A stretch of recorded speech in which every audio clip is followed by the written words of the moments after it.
오늘 주보에 보시면 설교 노트에 보시면 상황, 도전, 변화 이렇게 세 부분으로 단락을 지어놨는데요. 우리가 조금 전에 같이 함께 했던 마음으로 드린 예배 그 내용이 주로 어디에 속하는지를 보시면 아시겠죠? 도전에 많이 속하는 겁니다. 설교를 이렇게 들었을 때에 첫째, 현재 내 상황이 어떠냐, 현재 나의 마음과 내 생활은 이러이러하다. 이건 아무 보여주는 게 아니고요, 본인이 그렇게 기록해 보는 겁니다. 그리고 오늘 말씀을 통해서 나는 이런 깨달음이 왔다, 이런 감동을 받았다, 이렇게 결단을 했다. 그러면 나는 앞으로 내 실제 생활에서 이렇게 실천해 보고 싶다, 적용해 보고 싶다. 이 3단으로 생각을 하고 말씀을 듣는 겁니다. 이 설교를 들으실 때 그냥 듣지 마시고 요 3단에 의해서 상도변, 영어로 3C라고 말합니다.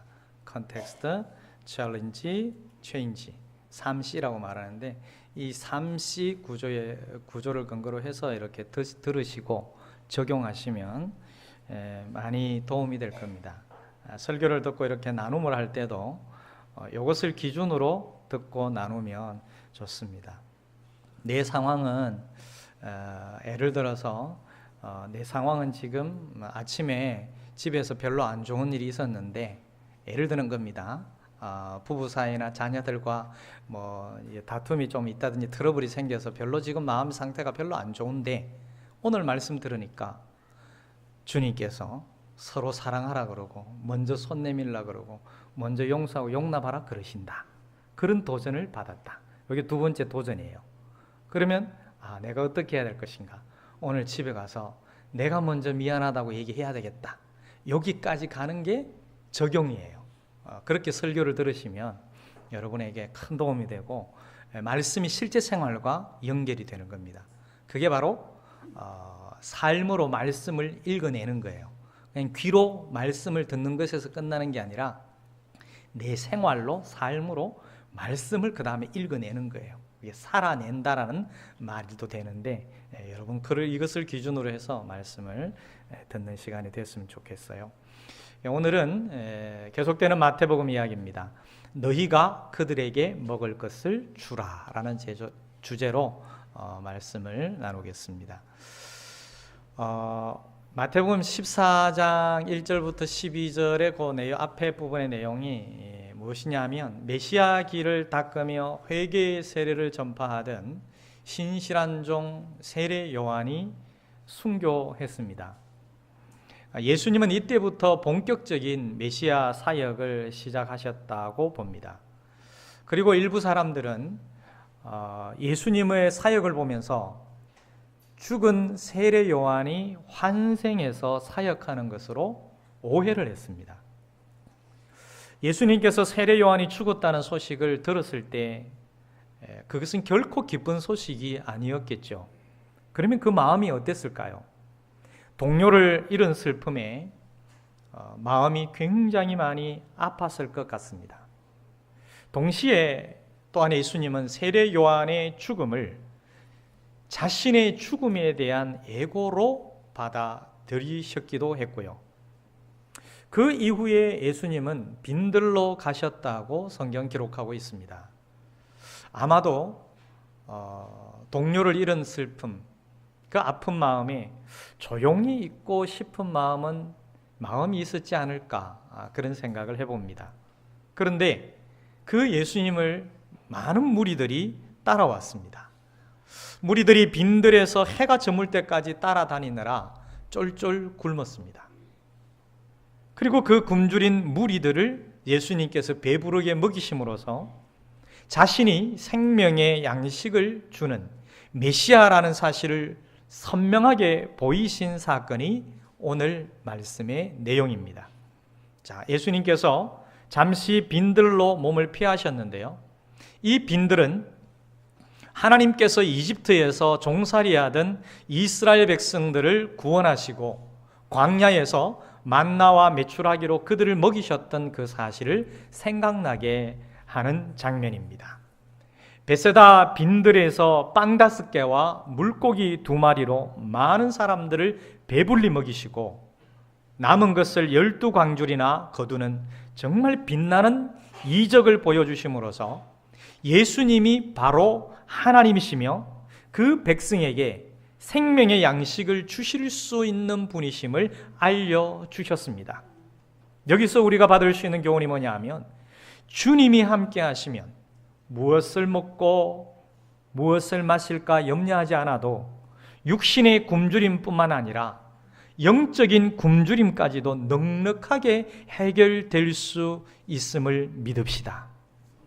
그 믿음으로 먹고 마실 때마다 예수님을 기억하고 예수님께 감사하는 은혜가 있기를 바랍니다. 사랑하는 여러분, 우리 하나님은 하나님 나라 백성들을 절대로 그냥 내버려 두지 않으십니다. 그들이 걷는 길이 광야라 할지라도 거기에서도 그 백성을 한결같이 돌보십니다. 우리가 어떤 상황에 처하더라도 하나님의 돌보심은 여전히 있다는 사실을 믿으시기를 바랍니다. 출애굽한 이스라엘이 40년 동안 광야에서 먹고 마시면서 약속의 땅을 향한 행진을 계속할 수 있었던 것은 오직 하나님의 자비와 하나님의 긍휼이 있었기 때문입니다.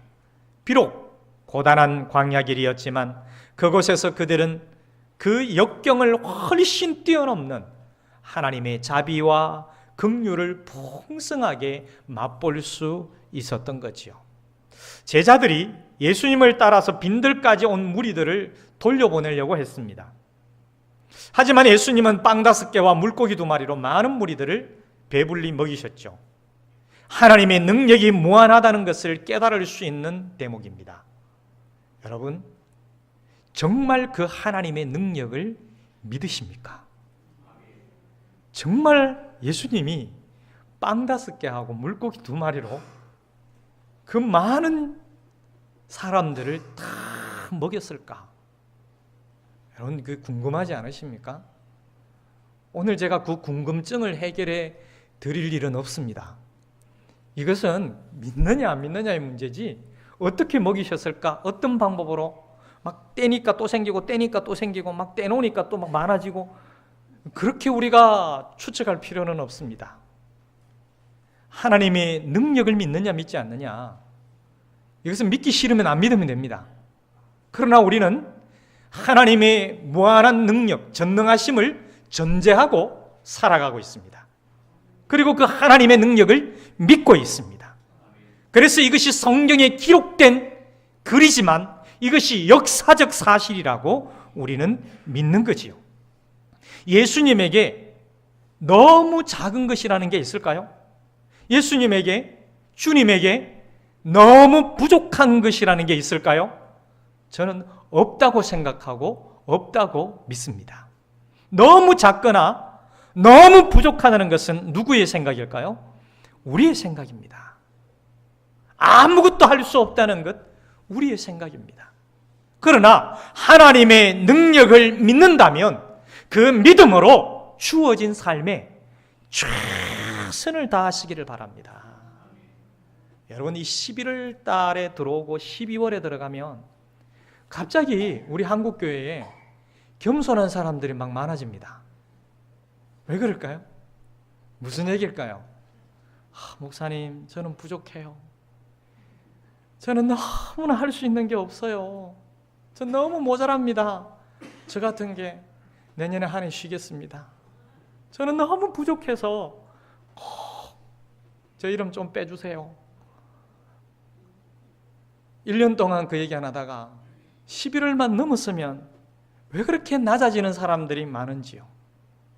정말 우리가 웃고 넘어갈 얘기가 아니라요, 우리가 하나님의 능력을 믿는다면, 하나님의 전능하심을 믿는다면 내가 하는 것이 아니라 하나님이 하신다는 것을 확실하게 고백하고 확실하게 믿는다면 정말 내가 내 자신을 돌아볼 때 아무것도 할 수 없고 정말 무지한 자요, 무식한 자라 할지라도 나에게 주어지는 일을 감사함으로 받고 최선을 다해 감당하는 게 그리스도인으로서 정상이라는 것이죠.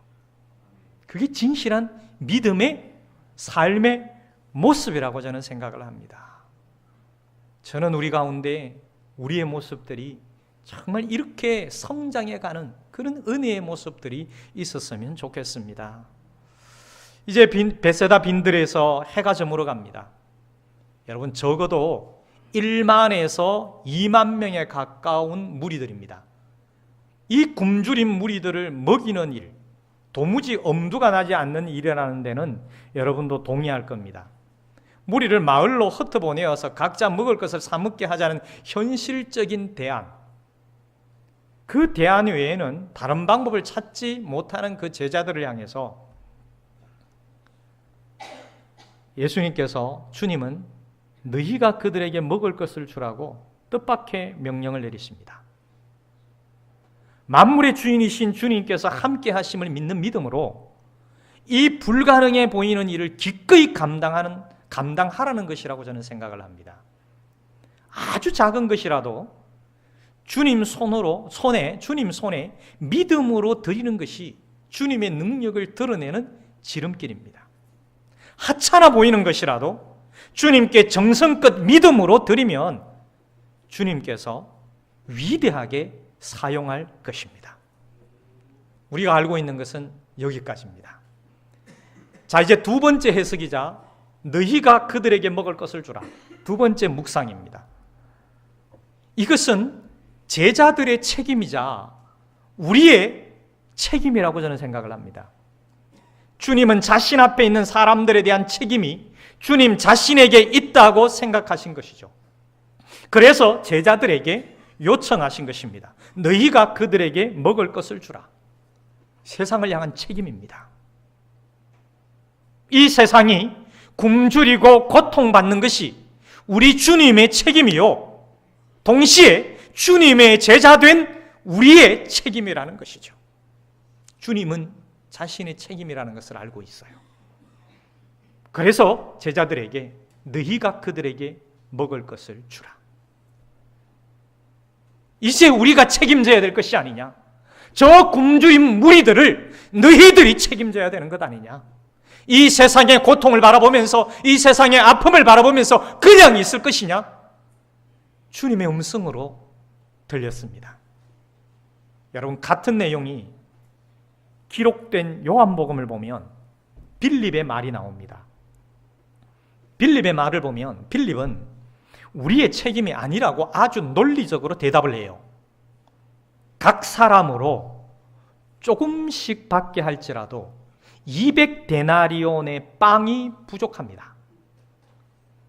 200데나리온, 한 데나리온이 하루의 품삯이라고 치면, 하루의 품삯을 10만 원으로 하면 200데나리온이 2천만 원입니다. 10만 원으로 쳤을 때요, 2천만 원.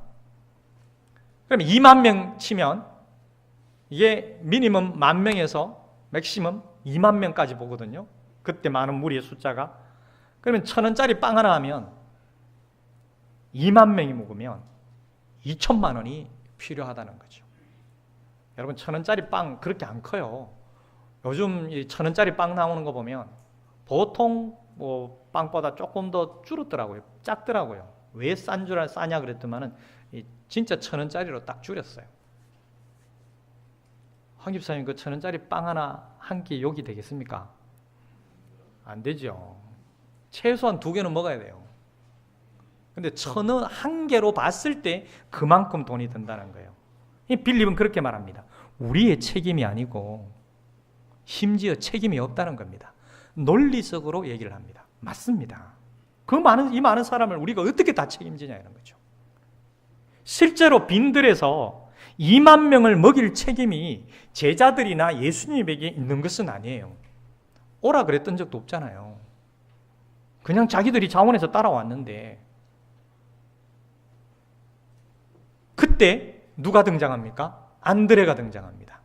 안드레가 뭘 들고 들어와요? 뭘 들고 주님께 옵니까? 빵 5개와 물고기 2마리를 가지고 나옵니다. 안드레는 자신의 책임이라고 생각하고 책임감을 가진 것이라고 묵상을 했습니다. 사랑하는 여러분, 우리 주님은 이런 사람을 통하여 일하신다는 거죠. 책임감을 가진 사람. 논리적으로 따져서 주님, 이렇게 따져보니까 이건 내가 할 일 아닌데요. 왜 내가 책임져야 됩니까?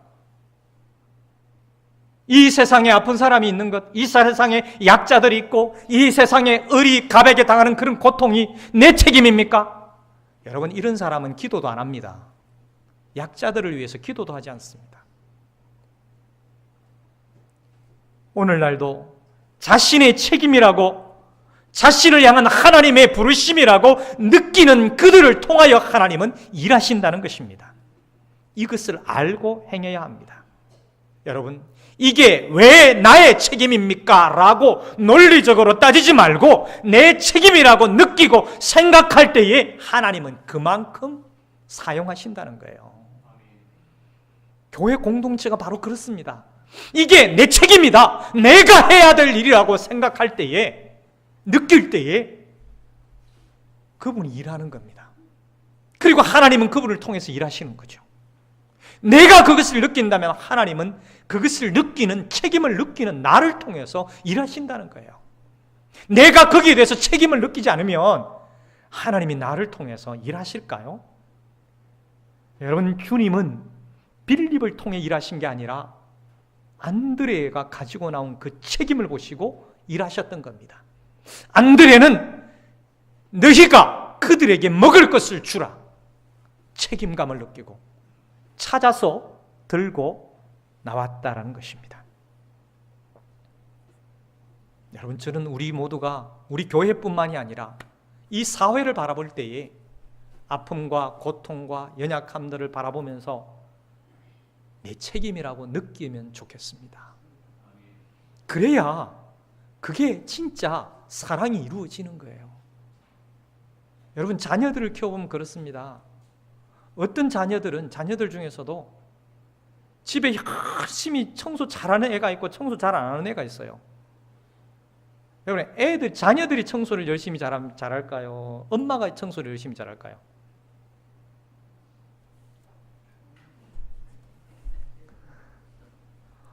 엄마가 열심히 청소 잘하죠. 왜냐하면 책임감이 더 커요. 자녀들에 대한 책임감, 가정에 대한 책임감. 아침에 일어나면 아침 밥상 차리는데 거기에 대한 책임감 누가 제일 강할까요? 엄매가 더 강하잖아요. 그러니까 엄매가 아침에 일어나면 다 준비하는 거, 책임감이 있는 사람이 합니다. 그런데 남편이 거기에 대해서 조금만의 책임감을 가지게 된다. 그러면 아침에 일어나서 뭐 할까요? 설거지 도와주죠. 하다못해 숟가락 놓는 거라도 도와줍니다. 그런데 거기에 대해서 하나의 책임감도 없는 아이들은 숟가락도 안 놓습니다. 그냥 다 차릴 때까지 기다립니다. 책임감 전혀 없는 사람들입니다. 여러분, 그런 데서도 책임감이 나오는 거예요. 학교에 가나 직장에 가나 어느 곳에 가든지 간에 책임감 있는 사람을 통해서 발전이 이루어지고 화목함이 이루어지는 거예요. 우리 주님께서는 그들을 통해서 일하시는 겁니다. 세 번째 해석이자 묵상은 너희가 그들에게 먹을 것을 주라. 묵상을 하면서 저는 이런 생각도 들었습니다. 때로는 우리 주님은 우리의 믿음 없이 드리는 것을 통해서도 이 주님의 일을 위해 사용하시겠구나.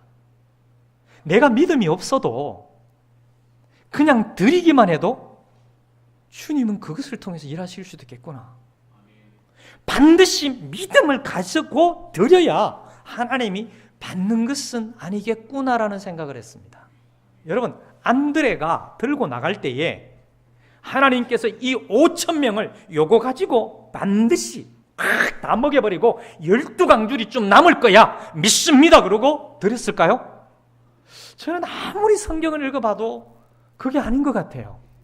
그냥 있는 거 가지고 책임져! 그러니까 책임을 져야 되잖아요. 책임져! 그러니까 빌립은 아따 주님 이거 아닌데요. 우리가 왜 책임집니까? 이러니까 안드레는 이를 보니까 빵 5개하고 물고기 2마리가 있는 거예요. 그거 들고 일단 주님께 갖고 가보자. 주님께 가지고 가니까 주님께서 시작하신 것이죠. 일을 시작하신 것이죠. 중요한 것은 드리는 겁니다. 누구의 손에 있느냐가 중요한 게 아닐까요? 우리가 누구의 손에 드리느냐가 중요합니다. 이 땅의 사람들은 어딘가에 드리며 살아가요. 주며 살아갑니다. 우리가 누구에게 드리느냐, 어디에 내 책임을 다하고 내 마음을 쏟아놓고 내 마음을 드리느냐, 거기에 따라서 어떤 역사가 일어나느냐가 달라집니다. 사랑하는 여러분, 예수 믿는 사람은 예수님의 마음을 가져야 되죠. 너희 안에 그리스도 예수의 마음을 품으라 라고 말씀하셨습니다.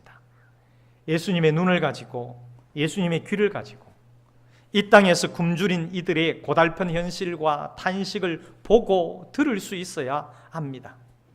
예수님의 손과 발이 되어서 멸시당하는 을들을 품을 수 있어야 합니다.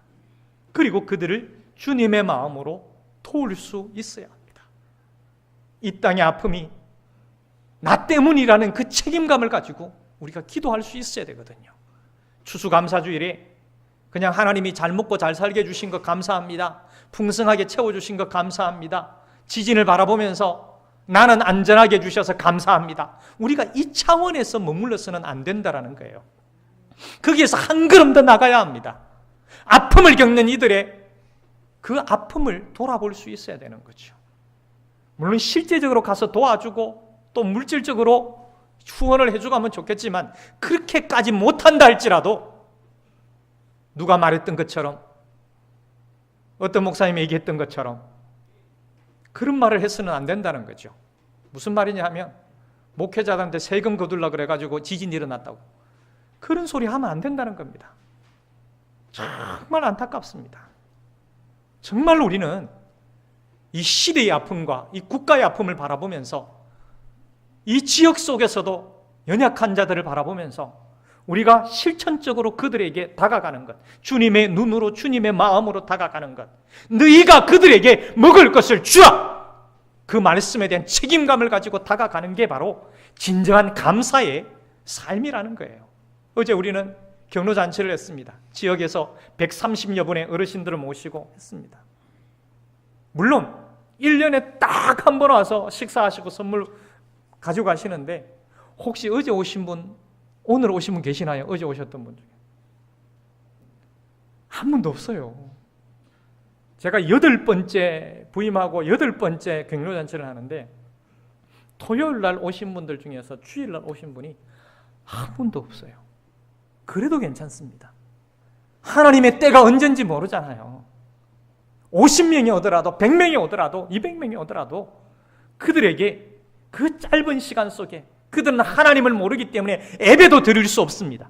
그러나 그 영혼의 빈약함을 보면서, 영혼의 아픔을 바라보면서 복음을 이야기하고 주님의 사랑을 이야기하고 기회를 만들어서 그렇게 전하는 것이 우리의 감사의 삶이에요. 내가 예수 믿게 돼서 감사합니다, 나는 천국 가게 돼서 감사합니다, 이걸로 끝나는 것은 진짜 감사가 아닙니다. 이제 내일 모레 화요일에는 또 이 지역에 연탄 3,000장을 또 지원합니다. 그런 작은 것 하나하나가 하나님의 마음, 주님의 마음을 실천하는 일들이라는 거죠.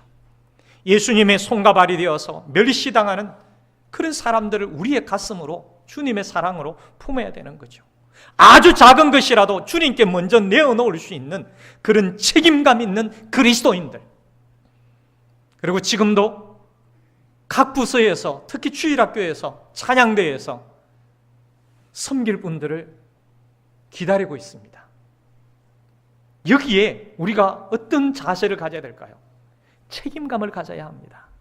정말 하나님이 나를 사랑하시고 내게 베풀어 주시고 나를 지켜주시고 돌보시고 공급하시고 인도하신 그 은혜에 감사하다면 너희가 그들에게 먹을 것을 주라, 책임져야 할 것을 책임져라 하는 그 말씀을 우리가 받아서 어떻게 책임져야 될 것이며 내가 무엇에, 어디에, 어떻게 감당해야 될 것인가, 거기에 대한 진정한 헌신의 자세가 있어야 되지 않겠습니까? 그것이 바로 주님의 말씀을 가슴으로 받고 우리의 삶으로 그 말씀을 읽어내는 것이라는 거죠. 사랑하는 여러분, 정말 진정한 감사, 입의 감사로 끝나는 게 아니라 주님의 마음을 우리의 삶 속에 실천하는 그 삶으로 감사를 드러내는 은혜가 여러분 모두에게 있기를 주님의 이름으로 축복합니다. 이 시간 우리 오늘 말씀을 생각하면서 주님 주신 은혜를 돌아보면서 잠시 침묵하는 시간을 가지도록 하겠습니다.